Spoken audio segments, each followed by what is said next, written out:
Good evening बच्चों। आज हम स्टार्ट करते हैं कोऑर्डिनेशन केमिस्ट्री। और कोऑर्डिनेशन केमिस्ट्री आपको पता है बहुत ही इंपॉर्टेंट टॉपिक है हर एक कंपटीशन एग्जाम का। हम एनसीईआरटी की लाइन टू लाइन कोऑर्डिनेशन के एक एक कंसेप्ट को समझने की कोशिश करते हैं। आइए देखिए, coordination compounds are the backbone of modern inorganic chemistry and bio inorganic chemistry. Bio inorganic में भी कोऑर्डिनेशन कंपाउंड्स पढ़े जाते हैं और इनऑर्गेनिक केमिस्ट्री में भी। देखिए, these are the transition metals form a large number of complex compounds. तो बेसिकली आपको कोऑर्डिनेशन कंपाउंड्स किन के देखने को मिलेंगे? ट्रांजिशन मेटल के, जो हम पढ़ते हैं D block elements. D block elements के आपको देखने को मिलेंगे। In modern terminology such compounds are called coordination compounds. तो क्या होता है इसमें? देखिए, metal atoms are bound to a number of anions. Metal किस किस से बाउंड करेगी? एनायन से और न्यूट्रल मॉलिक्यूल से। तो जो मेटल है, डी ब्लॉक के मेटल्स या तो नेगेटिव चार्जेस जैसे Cn माइनस, या न्यूट्रल मॉलिक्यूल्स H2O जिनके अंदर क्या प्रेजेंट हो? Lone pair. तो बेसिकली जो मेटल को क्या दे सकें? जो इलेक्ट्रॉन दे सकें, उन स्पीसीज के साथ क्या बनाते हैं? Transition compounds. ट्रांजिशन मेटल्स क्या बनाते हैं? उनके साथ कोऑर्डिनेशन कॉम्प्लेक्सेस बनाते हैं। अब नेक्स्ट देखिए, ये सारा जनरल ओवरव्यू है। New concept of chemical bonding and molecular structure have provided insights into the functioning of these compounds। आजकल जो नई केमिकल बॉन्डिंग और जो मॉलिक्यूलर स्ट्रक्चर डिस्कवर हो रहे हैं, वो सब बताते हैं इनकी फंक्शनिंग और इनके बायोलॉजिकल सिस्टम में इनके रोल को। Chlorophyll, haemoglobin and vitamin B12, ये सारे कोऑर्डिनेशन कंपाउंड्स हैं। किसके? मैग्नीशियम के। क्लोरोफिल में क्या होता है? मैग्नीशियम 2+। हीमोग्लोबिन में हमारा आयरन होता है सेंटर में, और हमारा विटामिन B12 में होता है कोबाल्ट। विटामिन B12 का नाम होता है कोबालामाइन। इसको हमको याद रखना है, कोबालामिन। ये हमसे एग्जाम में एक एमसीक्यू क्वेश्चन है, ये दिस इज क्वेश्चन, एमसीक्यू पूछा जाता है। अच्छा, कोऑर्डिनेशन कंपाउंड्स क्या करते हैं? कोई हमसे पूछे, mainly metallurgical processes, industrial catalyst की तरह काम करते हैं। एनालिटिकल रिएजेंट, जो हमारी लेबोरेटरी में एनालिटिकल केमिस्ट्री में काम आते हैं। Coordination compounds also find many applications in electroplating में यूज होते हैं, टेक्सटाइल डाइंग इंडस्ट्री में यूज होते हैं, और मेडिसिनल केमिस्ट्री में। तो दिस इज योर एक जनरल ओवरव्यू है कोऑर्डिनेशन कंपाउंड बनते कैसे हैं और कहाँ कहाँ ये यूज आते हैं। अब देखिए, सबसे पहले जो कोऑर्डिनेशन केमिस्ट्री की फंक्शनिंग के बारे में बताया, वो किसने बताया? हमको वर्नर ने बताया। वर्नर ने हमको थ्योरी दी कोऑर्डिनेशन कंपाउंड्स की। क्या कहा वर्नर ने? देखिए, आइए समझते हैं। वर्नर ने एक स्विस साइंटिस्ट था जिसको नोबेल प्राइज भी मिला था। उसने प्रिपेयर किए large number of coordination compounds बनाए। उसने उनके फिजिकल और केमिकल बिहेवियर को क्या किया? उसने स्टडी किया बहुत सारी एक्सपेरिमेंटल टेक्निक से। तो उसने एक कंसेप्ट प्रपोज किया। क्या कंसेप्ट निकाला उसने कहा कोऑर्डिनेशन कंपाउंड्स में दो वैलेंसी होती है, one is primary valency and other is your secondary valency. आइए समझते हैं प्राइमरी वैलेंसी और सेकेंडरी वैलेंसी क्या होती है। उसने कैसे कंक्लूजन निकाला? एक मेटल आयन की दो वैलेंसी होती है। उसने कहा binary compound such as CrCl3, ये है हमारे पास क्रोमियम CrCl3, COCl2 और PdCl2। देखिए, इसमें कहता है primary valency of 3, 2, 2 respectively in A series of compound cobalt third chloride. Cobalt third के जो क्लोराइड्स थे, मतलब कोबाल्ट उनके अंदर 3+ ऑक्सीडेशन स्टेट में था, मतलब कोबाल्ट ने 3 इलेक्ट्रॉन लूज कर रखे हैं विद अमोनिया। उसने क्या फाउंड किया? It was found that some of chloride ions could be precipitated as AgCl on adding excess silver nitrate solution in cold, but some remained in the solution। उसने देखा जो cobalt chloride के ammonia के साथ complex बने, उनमें से कुछ क्लोराइड आयंस तो AgCl के साथ जब हमने रिएक्शन कराई Ag के साथ, तो AgNO3 के साथ उनकी रिएक्शन कराई, तो वो क्लोराइड आयंस AgCl की रूप में बाहर आ गए। क्योंकि हमको पता है AgCl एक वाइट कलर का प्रेसिपिटेट बनाता है, जो हम बिल्कुल अच्छे से दूर से देखकर बता सकते हैं, क्योंकि it is a precipitation reaction. Cl क्या होता है? आपका वाइट कलर का होता है। ये सिल्वर के साथ मिलकर वाइट प्रेसिपिटेट बनाता है। तो कुछ Cl ने तो प्रेसिपिटेट बनाए और कुछ सॉल्यूशन में ही रह गए। देखो ये कैसे हुआ।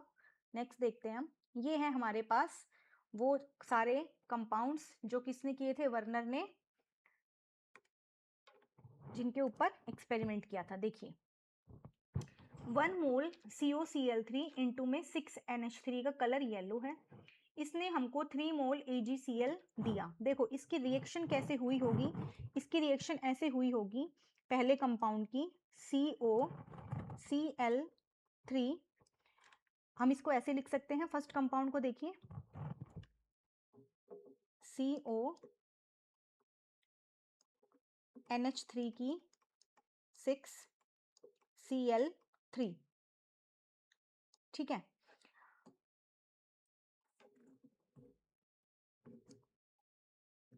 नेक्स्ट पहला कंपाउंड हमारा ये हो गया, दूसरा हमारा हो गया CONH3 की 5। देखिए अमोनिया कम होता जा रहा है, यहाँ देखिए COCl3 6NH3 येलो कलर, इसने हमको 3 मोल AgCl दिए, मतलब यहाँ से ये 3Cl प्रेसिपिटेट होकर गए इस कॉम्प्लेक्स से। फिर COCl3 देखिए अमोनिया एक कम हो गया, यहाँ पर Cl3 ही है, लेकिन यहाँ पर AgCl कितना निकला, ओनली 2 मोल्स, जबकि यहाँ पर Cl3 ही है। नेक्स्ट कंपाउंड देखिए, इसका 1 मोल हमने लिया, अमोनिया क्या हो गया 4, अगेन Cl3 ही है, लेकिन यहाँ पर जो AgCl प्रेसिपिटेट हुआ यहाँ पर एक ही हुआ। ये दोनों तो हमारे पास आइसोमर है, फॉर्मूला इनका सेम है। तो ये क्या हो रहा है कि यहाँ पर जो AgCl के मोल हैं वो कम होते जा रहे हैं। देखिए यहाँ पर 6NH3 था और यहाँ पर Cl3 है, 5NH3 हो गया। तो अब ये 5NH3 के एक जो NH3 है उसको कौन कंपनसेट कर रहा है, उसको Cl कंपनसेट कर रहा है। तो अभी हम क्या देखें, observation together with the results of conductivity measurements. Conductivity मतलब आयंस कितने निकले, इनको टूटने के बाद आयंस कितने कितने आए, उससे उनकी हमने कंडक्टिविटी मेजर की। जैसे मान लो यहाँ 3 मोल AgCl निकलेंगे तो 3 आयंस हो गए, यहाँ पर दो आयन हो गए Cl, यहाँ पर एक Cl आयन हुआ होगा तो यहाँ पर 1 मोल AgCl आया होगा। तो कंडक्टिविटी क्या होती है, कंडक्टिविटी डायरेक्टली प्रोपोर्शनल होती है आयंस के। तो कंडक्टिविटी भी जब मेजर की तो हमने क्या देखा, 6 group on in all either chloride ions और अमोनिया और both remain bonded to the cobalt ion during the reaction, and the second is compound are formulated as shown in the table 5.1। देखिए कैसे formula निकाला, first का formula यही formula है, देखो CONH3 के 6 3 प्लस 3Cl माइनस आयंस। अब एक NH3 यहाँ पर कम हुआ तो उस NH3 अमोनिया की जगह किसने ले ली, यहाँ पर Cl ने ले ली। अगेन देखो यहाँ पर एक NH3 कम हो गया तो यहाँ पर 2 Cl ने 2 अमोनिया की जगह को ले लिया। तो अब हम देखते हैं हुआ क्या। देखो अब हम इसके कंसेप्ट को समझते हैं। देखिए वर्नर ने इनको देखने के बाद क्या प्रपोज किया, उसने कहा जो कोऑर्डिनेशन कंपाउंड्स हैं वो क्या शो करते हैं, वो 2 टाइप की लिंकेज शो करते हैं, एक तो प्राइमरी लिंकेज और एक सेकेंडरी लिंकेज। ये क्या मतलब है प्राइमरी सेकेंडरी लिंकेज का, primary valency are normally ionisable. तो आयोनाइज कौन हो रहा है हमारे पास, आयोनाइज हमारे पास Cl हो रहा है, Cl आयोनाइज होकर ही AgCl बना पाएगा। अमोनिया बाहर नहीं निकल रहा है, अमोनिया ने कोई भी प्रेसिपिटेट नहीं बनाए हैं। कोऑर्डिनेशन कंपाउंड नेक्स्ट देखिए, आयोनाइजेबल होगी प्राइमरी वैलेंसी और किससे सेटिस्फाई होगी, ओनली नेगेटिव आयंस। तो प्राइमरी वैलेंसी को negative charges Cl minus, Cn minus, NO2 minus, यही SO4 2 माइनस, ये ही जो हमारे पास स्पीसीज हैं यही प्राइमरी वैलेंसी को क्या कर सकती हैं, सेटिस्फाई कर सकती है। मतलब प्राइमरी वैलेंसी जो आयोनाइज होगी वो नेगेटिव चार्ज वाले ही हमारे पास स्पीसीज होंगे। Secondary valency are non ionisable, जो सेकेंडरी वैलेंसी है वो नॉन आयोनाइजेबल है। These are satisfied by only neutral molecules and negative ions. तो यहाँ पर Cn माइनस, यहाँ पर H2O न्यूट्रल मॉलिक्यूल है, लेकिन उसके पास क्या होना जरूरी है, लोन पेयर। देखिए ट्रांजिशन जो कॉम्प्लेक्सेस बनते हैं ट्रांजिशन मेटल के, उसमें मेटल के पास जो बॉन्ड बनाएंगे जो लीगेंड्स कहलाते हैं, वो अभी हम आगे डिस्कस करेंगे इस बात को, वो लीगेंड्स या तो नेगेटिव चार्ज वाले होंगे या न्यूट्रल मॉलिक्यूल, वो न्यूट्रल मॉलिक्यूल जिसके पास क्या प्रेजेंट हो, लोन पेयर, वो भी क्या दे सके, मेटल को इलेक्ट्रॉन प्रोवाइड कर सके। तो बेसिकली क्या होगा, सेकेंडरी वैलेंसी को या तो न्यूट्रल मॉलिक्यूल्स सेटिस्फाई करेंगे या negative ion. Secondary valency is equal to coordination number and is fixed for metal. Secondary valency coordination number का काम करेगी। कोऑर्डिनेशन नंबर क्या होता है, किसी भी मेटल से जितने भी लिगेंड्स अटैच हैं डायरेक्टली उनको हम क्या कहेंगे, कोऑर्डिनेशन नंबर। तो वो कोऑर्डिनेशन नंबर कभी चेंज नहीं होगा, वो फिक्स होगा। प्राइमरी वैलेंसी चेंज हो सकती है और कॉम्प्लेक्सेस में प्राइमरी वैलेंसी कोऑर्डिनेशन नंबर का भी काम कर सकती है। मींस वो प्राइमरी वैलेंसी भी बन गई है और वो कोऑर्डिनेट बॉन्ड भी बना रही है। तो क्या होगा देखिए, the ions group bound by secondary linkages are the to the metal have characteristic spatial arrangement। जिन्होंने मेटल के साथ डायरेक्ट जो अटैच हैं, मेटल के साथ डायरेक्ट जो अटैच हैं, वो एक स्पेसिफिक अरेंजमेंट देंगे उस कोऑर्डिनेशन कॉम्प्लेक्स को, जिसको हम क्या कहेंगे, corresponding to different coordination number. तो उन उन जो अरेंजमेंट्स जो आया, स्पैटियल अरेंजमेंट्स, किसका, मेटल का, सेकेंडरी मेटल का कोऑर्डिनेशन नंबर के साथ, उनको हम कहेंगे कोऑर्डिनेशन पॉलीहेड्रा। वो डिपेंड करता है कि हमारे जो लीगेंट हैं वो मेटल के साथ 6 लीगेंट जुड़े हैं या मेटल के साथ 4 लीगेंट जुड़े हैं। तो हमने पढ़ रखा है 6 लीगेंट मीन्स ऑक्टाहाइड्रल स्ट्रक्चर बनेगी, 4 लीगेंट है तो हो सकता है टेट्राहाइड्रल स्ट्रक्चर बन जाए, हो सकता है मेटल की स्क्वायर प्लेनर स्ट्रक्चर बन जाए अगर हमारे पास 4 लीगेंट्स है तो। और 6 है तो मेटल की कौन सी स्ट्रक्चर बनेगी, मेटल की ऑक्टाहाइड्रल स्ट्रक्चर बनेगी उस कोऑर्डिनेशन कॉम्प्लेक्स की। तो जो मेटल के साथ जो लीगेंड्स अटैच हैं डायरेक्टली, जो सेकेंडरी वैलेंसीज हैं, वो उस कॉम्प्लेक्स को क्या देंगी, spatial arrangement in the environment, और उस अरेंजमेंट को हम क्या कहेंगे, कोऑर्डिनेशन पॉलीहेड्रा। अच्छा, जो आयंस मतलब जो प्राइमरी वैलेंसी है जो स्क्वायर के बाहर है, जो आयोनाइज हो सकती है, उसको हम कहेंगे क्या, काउंटर आयंस। उनको हम क्या कहेंगे, काउंटर आयंस। तो देखिए क्या क्या कह सकते हैं हम, octahedral, tetrahedral and square planar geometrical shapes are more common। octahedral अगर ligands 6 होंगे हमारे पास, tetrahedral और square planar arrangement तब आएगा जब ligands हमारे पास कितने होंगे, 4। मतलब मेटल से अगर 6 ligand अटैच हैं तो octahedral बनेगा, और मेटल के साथ अगर 4 ligand अटैच हैं तो हमारे पास क्या बनेगा, टेट्राहाइड्रल भी बन सकता है और हमारे पास स्क्वायर प्लेनर भी बन सकता है। वो हम आगे बॉन्डिंग में डिस्कस करेंगे। देखिए अब देखिए ये क्या है हमारे पास, अभी हम कुछ कॉम्प्लेक्स डिस्कस करते हैं, उसके बाद हम वर्नर के कॉम्प्लेक्स को डिस्कस करेंगे। देखिए CONH3 के 6, CONH3 के 6 3+, कैसे लिखा हुआ है ये, CONH3 की 6 3+। अब इसमें क्या है, कोबाल्ट क्या है, मेटल है, सेंटर मेटल, जिसके साथ NH3 की 6 लिगेंड्स ने बॉन्ड बनाया हुआ है। तो ये क्या हो गया, ऑक्टाहाइड्रल कॉम्प्लेक्स। ये देखो COCl और NH3 की 5। तो अभी मैं यहाँ लिख कर दिखाती हूँ, COCl NH3 की 5 और 2+। तो देखो इसमें क्या हुआ, एक तो Cl लिगेंड है और 5 लिगेंड कौन है, अमोनिया डायरेक्टली अटैच है। तो ये इसमें भी 6 लिगेंड है तो ये ऑक्टाहाइड्रल हुआ। अच्छा, मेटल को लिगेंड के साथ जब बंद करते हैं स्क्वायर ब्रैकेट में तो इसको हम क्या कहते हैं, कोऑर्डिनेशन स्फेयर। ये जो स्पीसीज पूरी बन गई एंटिटी, इसको कोऑर्डिनेशन स्फेयर कहते हैं। ये हम आगे डिस्कस करेंगे। इसमें देखिए COCl2NH3 की 4, 4 लिगेंड ये हो गए, 2 लिगेंड क्लोरीन हो गया, इट इज ऑल्सो ऑक्टाहाइड्रल। अब देखिए आर ऑक्टाहाइड्रल एंटिटीज। अब देखो अब इसने हमको क्या एग्जांपल दिया है, NiCO की 4, यहाँ लिखते हैं, और NiCO4 का स्ट्रक्चर देखिए, NiCO की 4। तो यहाँ पर निकल के साथ कितने अटैच हैं, 4 हमारे कार्बोनिल, CO होता है हमारा कार्बोनिल। CO लिगेंड का नाम अभी हम आगे पढ़ेंगे, अभी के लिए आप जान लो कार्बोनिल। तो मैडम इसका क्या होगा, इसका होगा 4 लिगेंड है तो इसका हमारे पास टेट्राहाइड्रल स्ट्रक्चर होगा। तो मैडम PdCl4, इसमें भी हमारे पास कितने लिगेंड हैं, 4 हैं, PdCl4 2-, 4 लिगेंड हैं, बट इसकी जो हमारे पास ज्योमेट्री होती है वो स्क्वायर प्लेनर होती है। आगे डिस्कस करेंगे क्यों स्क्वायर प्लेनर हुई, क्योंकि पैलेडियम हमारा 4D सीरीज का एलिमेंट है, इसकी हमारे पास CFSC क्या होगी, बहुत ज़्यादा आएगी। तो हमारे पास ये क्या बनाएगा, हमारे पास ये लो स्पिन कॉम्प्लेक्स बनाएगा। तो देखिए अभी हम डिस्कस करते हैं वर्नर ने जो कोबाल्ट के क्लोराइड वाले कॉम्प्लेक्स की सीरीज को पढ़ा था, और उसमें कैसे कैसे आयंस क्यों 3 मोल, 2 मोल, 1 मोल दे रहे हैं? देखिए, आइए देखिए, ये है हमारे पास कॉम्प्लेक्स। अब हम इनकी रिएक्शन बनाते हैं।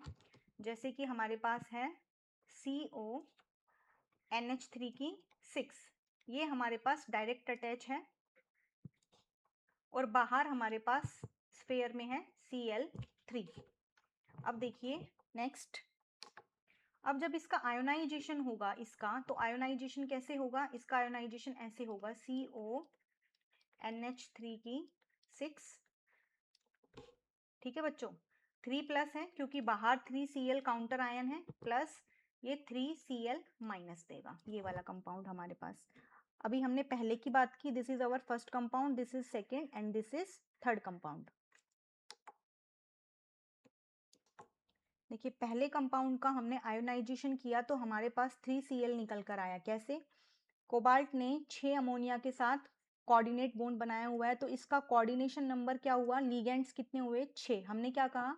जितने सेकेंडरी वैलेंसी ये है जो चेंज नहीं हो सकती, ये है बाहर, जो हमारे पास स्फेयर के बाहर होती है, ये आयोनाइजेबल होती है। अब देखिए इसका कोऑर्डिनेशन नंबर 6 ही है, तो कोबाल्ट को सेकेंडरी वैलेंसी तो अपनी 6 ही रखनी है। अब हमारे पास 5 ही अमोनिया है, तो इन तीन प्राइमरी वैलेंसी में से एक क्लोरीन ने किसकी तरह काम किया? सेकेंडरी वैलेंसी की तरह, और 2 क्लोरीन कैसे बच गई? प्राइमरी वैलेंसी की तरह। तो सेकेंडरी वैलेंसी तो हमारे पास कितनी रही? 6 ही रहा कोऑर्डिनेशन नंबर तो, लेकिन जो हमारे पास आयोनाइजेबल जो क्लोरीन है वो क्या रह गए? 2Cl। ऐसे ही सिमिलरली अब हमारे पास अमोनिया मॉलिक्यूल 4 हैं, तो जो सेकंड वाला जो हमारे पास क्लोरीन था उसने किसकी तरह काम कर दिया? सेकेंडरी वैलेंसी की तरह। तो अब यहाँ पर 4 लिगेंड्स तो अमोनिया के हो गए और 2 लिगेंड हमारे पास किसके हो गए? Cl माइनस के। तो टोटल 6 हो गई सेकेंडरी वैलेंसी तो, लेकिन बाहर जो प्राइमरी वैलेंसी है वो हमारे पास कितनी रह गई? वो हमारे पास एक ही रह गई। आयोनाइजेबल जो क्लोराइड आयन रह गया वो एक ही रह गया।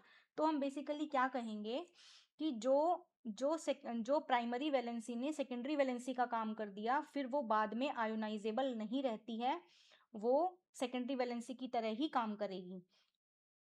आयोनाइजेबल वैलेंसी वही होगी जो हमारे कोऑर्डिनेशन स्फेयर के बाहर होगी, और जो प्राइमरी वैलेंसीज हैं जो आयोनाइजेबल हैं वो सेकेंडरी का भी काम कर सकती हैं, क्योंकि सेकेंडरी वैलेंसी हमारी फिक्स है। तो बेसिकली हम सेकेंडरी वैलेंसीज को is equal to coordination number रख सकते हैं, जो फाइनली जाकर क्या बताती है? जो जो बेसिकली हमको कोऑर्डिनेशन कॉम्प्लेक्स की स्ट्रक्चर बताती है। प्राइमरी वैलेंसी जो आयोनाइजेबल है वो कोऑर्डिनेशन कॉम्प्लेक्स की स्ट्रक्चर को नहीं बताती है, सिर्फ सेकेंडरी वैलेंसी बताएगी। तो देखिए टोटल आयंस कितने हो गए? हम कंडक्टिविटी मेजरमेंट के लिए अगर आयंस काउंट करेंगे तो देखो, ये जो हमारा बना है जिसमें हमारे पास हमारी मेटल है और जिसमें हमारे पास हमारा एक लीगेंट है NH3 की 6। पहला मैं कॉम्प्लेक्स डिस्कस कर रही हूँ, 3 प्लस प्लस में 3Cl माइनस। तो अब इस कॉम्प्लेक्स में क्या है? इस कॉम्प्लेक्स में हमारे पास एक आयन तो कंप्लीट ये हो गया, ये अब फर्दर नहीं टूटेगा। ये कोऑर्डिनेशन कॉम्प्लेक्स की क्या होती है? ये खासियत है कॉम्प्लेक्स की, स्पेशलिटी है कि जो कोऑर्डिनेशन एंटिटी, ये कोऑर्डिनेशन स्फेयर है, मेटल अपने लिगेंड के साथ एक कोऑर्डिनेशन स्फेयर बना रही है, तो ये फर्दर नहीं डिसोसिएट होगा। तो 3Cl हमारे पास 3 तो Cl आयंस हो, 3Cl आयंस तो ये हो गए हमारे पास, और एक ये हमारे पास कोऑर्डिनेशन कॉम्प्लेक्स का आयन हो गया। तो टोटल आयंस कितने हो गए इस वाले कॉम्प्लेक्स में? 4 आयंस। अगर हम इसकी बात करें तो इसमें एक तो हमारे पास ये कॉम्प्लेक्स आयन हो गया CONH3 की 5Cl 2 प्लस, और प्लस में बाहर क्या हो गया हमारे पास? 2Cl ions. तो यहाँ पर टोटल 2Cl आयंस निकल कर आए और एक ये कंप्लीट जो हमारा कॉम्प्लेक्स आयन है, तो टोटल आयन कितने हो गए? 3 आयंस। ऐसे ही हमारा तीसरा कॉम्प्लेक्स है CONH3 की 4Cl 2 प्लस रह गया इसमें एक, और बाहर इसका काउंटर आयन क्या आया? Cl minus. तो देखो एक Cl माइनस आयन है यहाँ पर और एक ये कॉम्प्लेक्स आयन है, तो टोटल आयंस कितने हो गए हमारे पास? 2 आयंस। तो अगर हम कंडक्टिविटी का मेजरमेंट करें तो जो हमारे पास आयंस निकल कर आए वो पहले कॉम्प्लेक्स में 4 हैं, दूसरे में 3 और लास्ट वाले कॉम्प्लेक्स में 2। तो पहला कॉम्प्लेक्स, सेकेंड कॉम्प्लेक्स और थर्ड, अगर कंडक्टिविटी की बात करें तो फर्स्ट कॉम्प्लेक्स की ज़्यादा होगी एज कम्पेयर टू सेकेंड, और उसके बाद सबसे कम थर्ड की होगी। देखिए यहाँ पर हमको एनसीईआरटी में इलेक्ट्रोलाइट्स भी दिखाए गए हैं, ये इसी तरीके से दिखाए गए हैं। देखो अब अपनी इस टेबल को करते हैं हम। कॉम्प्लेक्स का कलर येलो है। जब वो 3Cl आयंस हमको दे रहा है तो 1:3 इलेक्ट्रोलाइट का मतलब है एक तो हमारे पास ये कॉम्प्लेक्स आयन है, एक आयन तो, और बाकी जो 3 आयंस हैं वो कौन है, क्लोराइड आयंस हैं। उसके बाद 1:2 इलेक्ट्रोलाइट हो गया, मतलब 2 Cl आयंस हैं और एक हमारे पास क्या है, ये कॉम्प्लेक्स आयन पर्पल कलर का हो गया। 1:1 इलेक्ट्रोलाइट क्या कहता है, ये एक हमारा कॉम्प्लेक्स ग्रीन कलर का बन गया जिसमें एक तो Cl आयन आया और एक हमारे पास ये कॉम्प्लेक्स आयन आया। तो कंडक्टिविटी किसकी हो गई, सबसे ज्यादा इसकी, फिर इसकी और फिर इसकी। तो ये हमारे पास फर्स्ट कॉम्प्लेक्स, सेकंड कॉम्प्लेक्स और थर्ड कॉम्प्लेक्स में टोटल आयंस हमसे कोई पूछेगा कितने आयंस है तो हम कहेंगे पहले में 4 आयंस है। फर्स्ट कॉम्प्लेक्स में हम कहेंगे फर्स्ट कॉम्प्लेक्स में सबसे ज़्यादा आयंस हैं। उसके बाद हम कहेंगे सेकंड में उसके 3 आयंस हैं। हम कहेंगे थर्ड में कितने आयंस हैं, 2 आयंस है। 1:3 इलेक्ट्रोलाइट में 4 आयंस हो गए, इसमें 3 आयंस, 4 आयंस, इसमें 3 आयंस, और थर्ड वाले कॉम्प्लेक्स में हमारे पास कितने आ गए, इसमें आ गए हमारे पास 2 आयंस। तो ये कंडक्टिविटी मेजरमेंट हो गई। तो बेसिकली हमारे पास प्राइमरी और सेकेंडरी वैलेंसी निकल कर आई। अभी हम इसको लास्ट में सम अप करेंगे वर्नर थ्योरी को। एक बार आगे हम देखते हैं, एक ये एनसीईआरटी का क्वेश्चन है, इसको सॉल्व करते हैं। देखिए, on the basis of following observation, जो हमने लास्ट में ऑब्जर्वेशन देखी कि प्राइमरी वैलेंसी कैसे आयोनाइज हो जाती है सेकेंडरी वैलेंसी के कोऑर्डिनेशन नंबर को फिक्स रखने के लिए, तो हम एक्वस सॉल्यूशंस में देखते हैं, हमको वैलेंसी असाइन कर दी है, सेकेंडरी वैलेंसी इतनी होनी चाहिए इस कॉम्प्लेक्स की। तो बताइए क्या है, मोल्स ऑफ AgCl भी बताया है, ये इतने मोल AgCl प्रेसिपिटेट हो रहे हैं, और ये हमारे पास क्या है, कॉम्प्लेक्स। देखिए 2 मोल ऑफ AgCl दे रहा है, तो मतलब ये जो दोनों Cl हैं ये आयोनाइज होंगे। तो देखो कॉम्प्लेक्स क्या बनेगा, PdNH3 की 4, और हमको 2 Cl क्या कराने हैं, आयोनाइज, तो ये Cl2 बाहर आ जाएगा। तो इसकी जो वैलेंसी, सेकेंडरी वैलेंसी मतलब हमको क्या बताना है, कोऑर्डिनेशन नंबर जो हमारा मेटल से डायरेक्ट अटैच हो। तो अगर 2 Cl आयोनाइज हो रहे हैं AgCl के साथ, आयोनाइज देखो प्लस में Cl माइनस अगर निकल कर आता है अलग से आयन, और हम उसकी AgNO3 से रिएक्शन करा दे, AgNO3 से, तो हमको क्या मिलता है, हमको मिलता है AgCl, और ये हमको प्रेसिपिटेट मिल रहे हैं। तो मतलब क्या कह रहा है, इतने 2 मोल AgCl मिल रहे हैं, तो मतलब 2 Cl ये आयोनाइजेबल वैलेंसी है, ये प्राइमरी वैलेंसी है 2 Cl, और ये NH3 क्या हो गई हमारे पास, सेकेंडरी वैलेंसी। तो सेकेंडरी वैलेंसी इसमें कितनी निकल कर आई हमारे पास, 4। तो ये हो गया पहला कॉम्प्लेक्स। सेकेंड कॉम्प्लेक्स क्या कह रहा है, NiCl2 6H2O। क्या है हमारे पास, 2 मोल Cl निकल कर आ रहे हैं, तो ये जो Cl2 है, दोनों ही Cl क्या है, 2 Cl minus ion, primary valency है। तो अब देखिए ये भी कॉम्प्लेक्स क्या हो गया, ये कॉम्प्लेक्स हो गया Ni, और यहाँ पर हो गया H2O की 6, और हमारे पास 2 Cl आयंस क्या है, Cl2 क्या आ गया बाहर। ये हो गया हमारा सेकेंड कॉम्प्लेक्स। अब थर्ड में चलते हैं। थर्ड में देखिए जीरो, जीरो है हमारे पास, मतलब Cl माइनस, कोई प्राइमरी वैलेंसी नहीं है, कोई आयोनाइज नहीं हो रहा है, तो क्या बनेगा कॉम्प्लेक्स, देखो PtCl4 2HCl। तो देखो हमारे पास ये कॉम्प्लेक्स क्या निकल, देखो Cl4 है और 2 Cl और हैं और 2 H हैं, तो ये हमारे पास ऐसे मिलेगा PtCl6, ये निकल कर आना चाहिए, क्योंकि हमारे पास एक भी क्लोरीन क्या है, आयोनाइज नहीं होकर आ रहा है बाहर, देखो 0 दे रहा है मोल, तो PtCl6 और बाहर और 2H, तो मतलब ये इसका काउंटर आयन होना चाहिए H2। क्या होना चाहिए, H2। तो यहाँ पर 2H प्लस होना चाहिए और Cl 6Cl माइनस होना चाहिए। तो ये हमारे पास कॉम्प्लेक्स है H2PtCl की 6। यहाँ पर सारे Cl किसकी तरह काम कर रहे हैं, सेकेंडरी वैलेंसी की तरह। तो देखिए इसकी वैलेंसी कितनी निकल कर आनी चाहिए थर्ड कॉम्प्लेक्स की, देखिए फर्स्ट सेकेंड थर्ड, थर्ड की वैलेंसी ऑल्सो 6, और ये 6 वैलेंसी कहाँ से आई है, 6 के 6 Cl से आई है, क्योंकि हमें उसने कह दिया कि एक भी मोल क्या नहीं निकल रहा है, AgCl, AgNO3 से रिएक्शन कराने के बाद। नेक्स्ट क्वेश्चन सोल्व करते हैं। देखो COCl3 इंटू में 4NH3 क्या दे रहा है भाई, ये 1 मोल दे रहा है Cl। तो 1 मोल का मतलब क्या हो गया, एक Cl माइनस, मतलब एक क्लोरीन हमारा प्राइमरी वैलेंसी की तरह काम करेगा।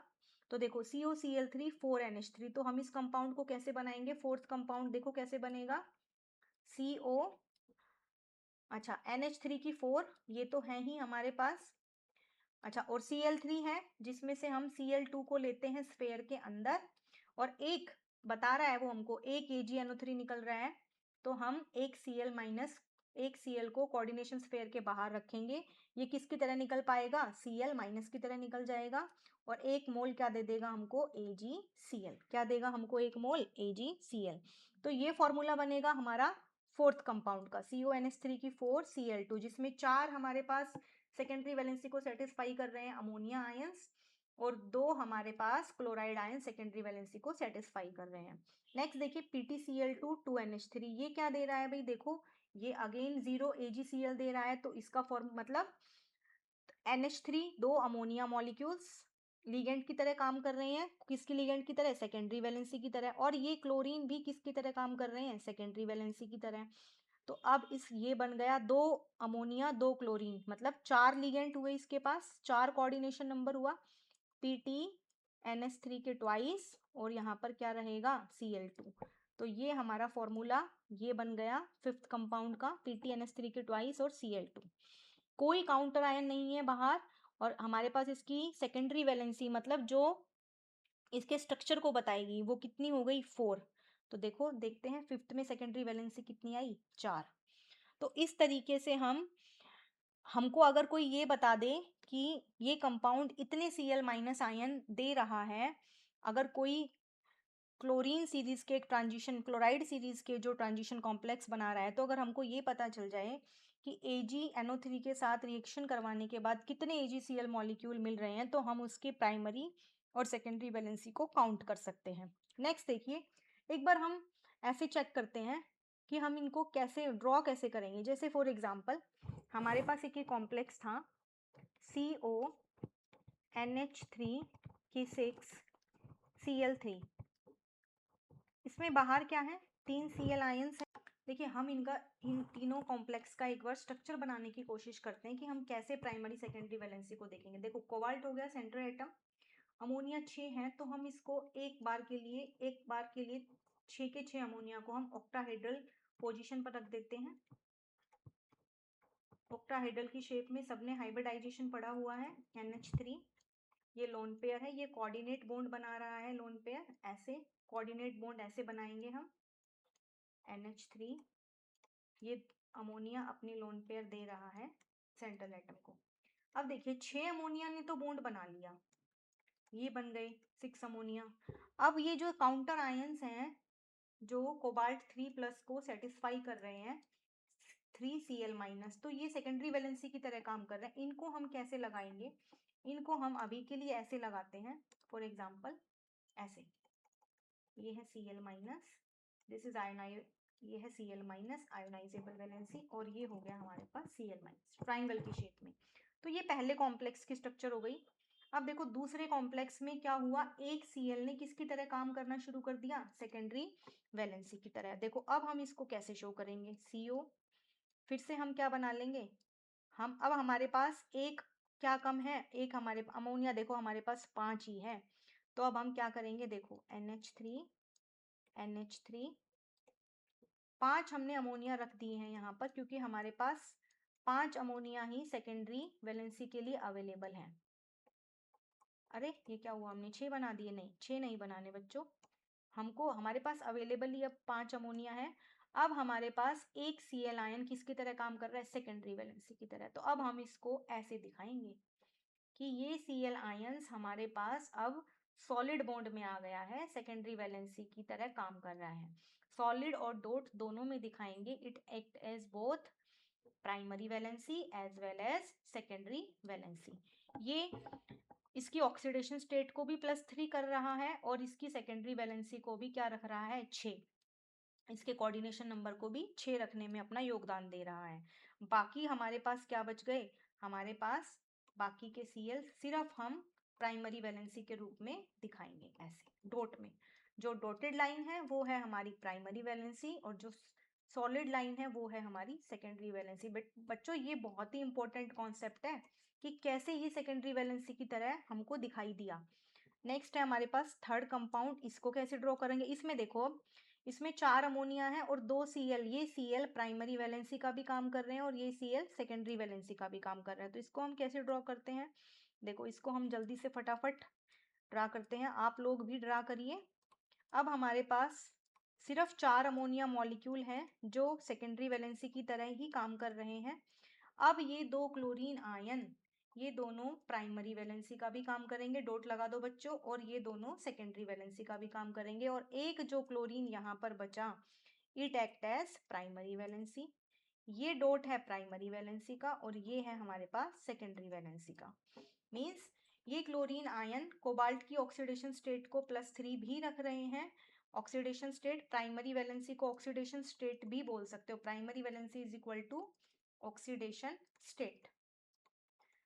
और coordination, secondary valency is equal to coordination number. जो मेटल के साथ लिगेंड डायरेक्टली अटैच होते हैं उनको हम कहते हैं सेकेंडरी वैलेंसी। अब देखो ये सॉलिड बॉन्ड आ गया तो ये हमको दिखेगा, तो ये अब हमारा क्या हो गया, ऑक्टाहाइड्रल स्ट्रक्चर। अब ऑक्टाहाइड्रल पॉलीहिड्रा में अब हमको क्लोरीन भी दिखेगा क्योंकि क्लोरीन ने भी सेकेंडरी वैलेंसी की तरह काम करना शुरू कर दिया। तो बेसिकली ये प्राइमरी और सेकेंडरी वैलेंसी का कंसेप्ट था जो हमको वर्नर ने दिया था। सबसे पहले कोऑर्डिनेशन कंपाउंड्स के बारे में वर्नर ने ही हमको ये सब चीज़ें बताई थी। तो आपको ये सारा कंसेप्ट समझ आया होगा कैसे निकालना है हमको प्राइमरी सेकेंडरी वैलेंसी, कैसे हमको कोऑर्डिनेशन नंबर देखना है। नेक्स्ट देखिए, difference between A double salt and a complex. देखो डबल साल्ट क्या होते हैं, जैसे हमने पढ़े हैं, डबल साल्ट और कॉम्प्लेक्स दोनों ही किससे बनते हैं, 2 और मोर स्टेबल कंपाउंड्स, 2 और मोर स्टेबल एलिमेंट्स होते हैं स्टोइकियोमेट्रिक रेशियो में। जैसे कि फॉर एग्जांपल आपके पास डबल साल्ट का एग्जांपल देखते हैं, कार्बोनाइट, ये और होता है मैग्नीशियम का KCl MgCl2 6H2O। इसमें देखो क्या क्या है, देखो ध्यान से देखो, KCl इंटू MgCl2 इंटू में 6H2। अब ये क्या कह रहा है, ये कह रहा है KCl, और जब हम इसको पानी में घोलेंगे एक्वस, जब हम इसको वाटर में घोलेंगे तो हमारे पास K+ मिला, हमारे पास Cl- आयन भी मिलेगा हमको, और हमको क्या मिलेगा, Mg2+ भी मिलेगा।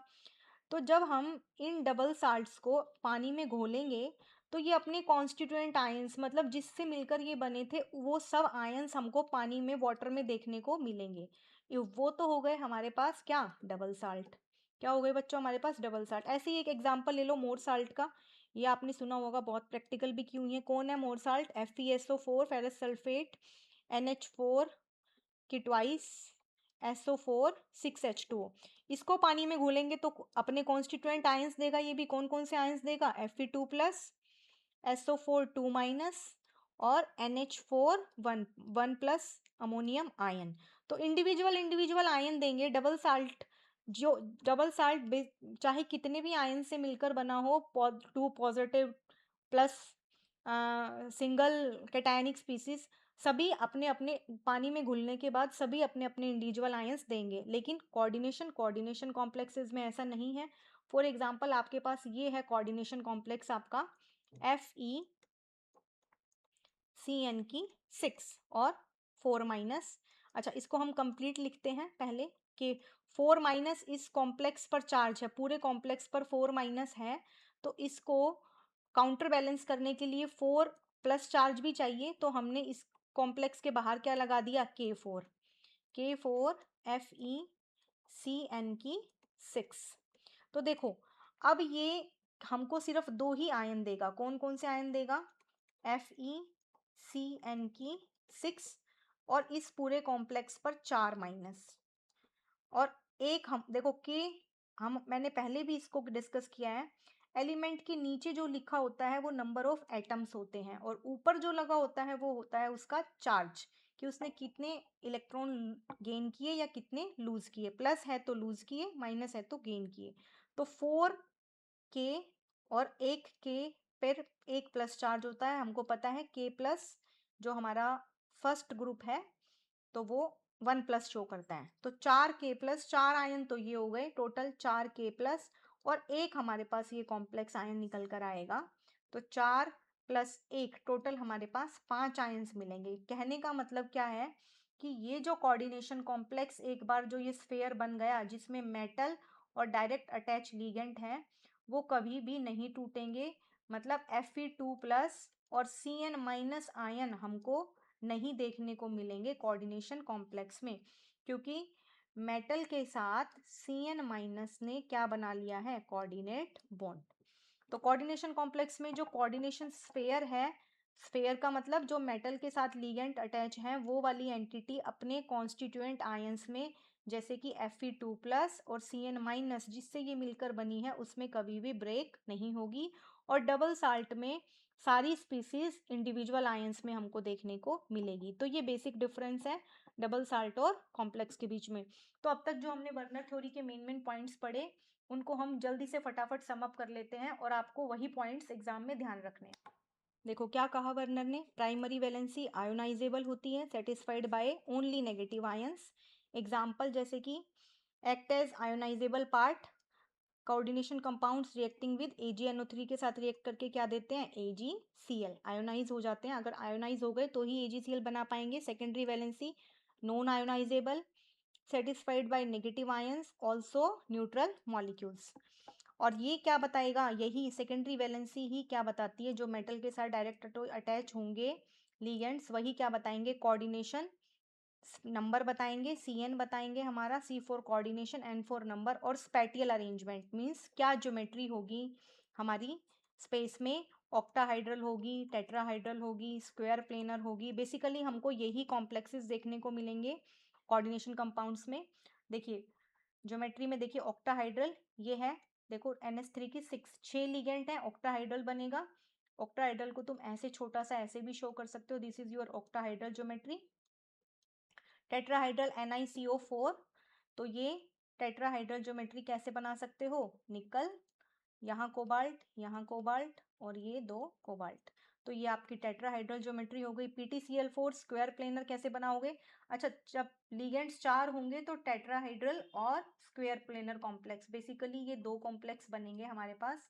तो स्क्वायर प्लेनर को अभी के लिए तुम ऐसे याद रखो बच्चों, Cl Cl और Cl, और ये सारे बॉन्ड हमको मेटल की तरफ इनका एरो कर देना है कोऑर्डिनेट दिखाने के लिए। तो ये हो गया PtCl4 2 माइनस, ठीक है, और ये हो गया NiCO की 4, ये टेट्राहाइड्रल कॉम्प्लेक्स हो गया और ये स्क्वायर प्लेनर। नेक्स्ट देखिए अगला क्या था, मेन डबल साल्ट के और कॉम्प्लेक्स कंपाउंड्स के बीच में देखिए हमने एग्जांपल देखा था, कंप्लीटली कॉन्स्टिट्यूएंट आयंस में डिसोसिएट हो जाएंगे जब पानी में हम इनको डिसॉल्व करेंगे। कॉम्प्लेक्स डिसोसिएट नहीं होगा अपने कॉन्स्टिट्यूएंट सिंपल आयंस में। तो कैसे कैसे, इसका आयनाइजेशन अभी हमने देखा, K प्लस मिलेगा, Mg2 प्लस मिलेगा और Cl भी मिलेगा। कॉम्प्लेक्स में हमको सिर्फ 4K मिलेगा, हमको Fe2 प्लस और हमको Cn माइनस आयंस देखने को नहीं मिलेंगे। नेक्स्ट देखिए आयोनाइजेशन रिएक्शन, ये हमने देखी थी, 3 मोल AgCl देगा। अगर 5 NH3 हो गया तो एक क्लोरीन आयन छठा जो बनेगा सेकेंडरी वैलेंसी वो Cl सेटिस्फाई करेगा। और अगर इसने सेकेंडरी वैलेंसी बन गया तो 2 मोल ही क्या हो पाएंगे, आयोनाइज हमारे हो। नेक्स्ट देखिए अगर 4 अमोनिया हमारे पास है तो हमको कितना करना है सेकेंडरी वैलेंसी, हमको सेकेंडरी वैलेंसी 6 रखना है। तो हमारे 2 क्लोरीन आयन, 4 अमोनिया और 2 क्लोरीन आयन हमारे किसकी तरह काम करेंगे, सेकेंडरी वैलेंसी की तरह। तो सिर्फ अब हमारे पास एक ही Cl बचा, Cl माइनस, जो आयोनाइज हो सकता है किसकी तरह, AgCl की तरह। तो ये हमने डिटरमाइन कर लिया था। तो आयोनाइजेशन रिएक्शन ये देंगे कोऑर्डिनेशन कॉम्प्लेक्स, फ्री जितने भी Cl माइनस आयंस होंगे वो किसकी तरह प्रेसिपिटेट हो जाएंगे, AgCl की तरह। और जो फ्री नहीं हुए, फ्री कौन नहीं हुए, जो किसकी तरह काम कर गए, सेकेंडरी वैलेंसी की तरह, सिर्फ प्राइमरी वैलेंसी AgCl देगी। सॉल्यूशन कंडक्टिविटी हमने देखा, कंडक्टिविटी डायरेक्टली प्रोपोर्शनल होती है नंबर ऑफ आयंस के। तो जितने टोटल नंबर ऑफ आयंस होंगे काउंट करने के बाद उतना ही ज़्यादा वो जो हमारा कॉम्प्लेक्स है वो उस एक्वस सॉल्यूशन में कंडक्टिव होगा। तो देखो CONH3 की 6, इसने 6 के 6 अमोनिया ने सेकेंडरी वैलेंसी हमको दे रखी है। तो ये Cl3 3 Cl आयंस आयोनाइज होंगे, यहाँ 2 Cl माइनस आयोनाइज होंगे, यहाँ 1 Cl माइनस आयोनाइज होगा, क्योंकि एक ही Cl फ्री है। तो एक टोटल एक आयन ये और एक आयन, एक कॉम्प्लेक्स आयन और एक Cl आयंस, तो 2 आयंस हो गए। यहाँ देखिए एक ये कॉम्प्लेक्स आयन और 2 हमारे Cl आयंस, तो यहाँ पर 3 आयंस हो गए। ऐसे ही यहाँ पर 3 Cl आयंस और एक ये कॉम्प्लेक्स आयन, तो टोटल 4 आयंस निकल कर आ गए। तो इस तरीके से कंडक्टिव कौन हो गया, सबसे पहला कॉम्प्लेक्स, उसके बाद Cl2 वाला कॉम्प्लेक्स और उसके बाद बाहर जिसमें एक Cl माइनस आयन है। तो ये क्वेश्चन का एरिया बेटा, ये जो हमारा ये वाला है कंडक्टिविटी वाला एरिया, ये भी वेरी वेरी इंपॉर्टेंट में आप लगा कर रखो। आयोनाइजेशन रिएक्शन कॉम्प्लेक्स दे देंगे, आपको पूछेंगे कितने AgCl निकलेंगे, और डबल साल्ट और आपका कॉम्प्लेक्स में डिफरेंस, और एक आपकी प्राइमरी और सेकेंडरी वैलेंसी वर्नर थ्योरी। तो ये सारा अब आपको इसमें से सम अप करके शॉर्ट नोट्स की तरह आपको ये याद रखना है। नेक्स्ट हम देखेंगे क्या हमारा सेंट्रल मेटल होता है, क्या कोऑर्डिनेशन स्फेयर होता है, कौन लीगेंट होता है, कौन बाइडेंटेट, कौन चीलेट, ये सब हम पढ़ेंगे नेक्स्ट लेक्चर में। तब तक आप इसको रिवाइज कीजिए।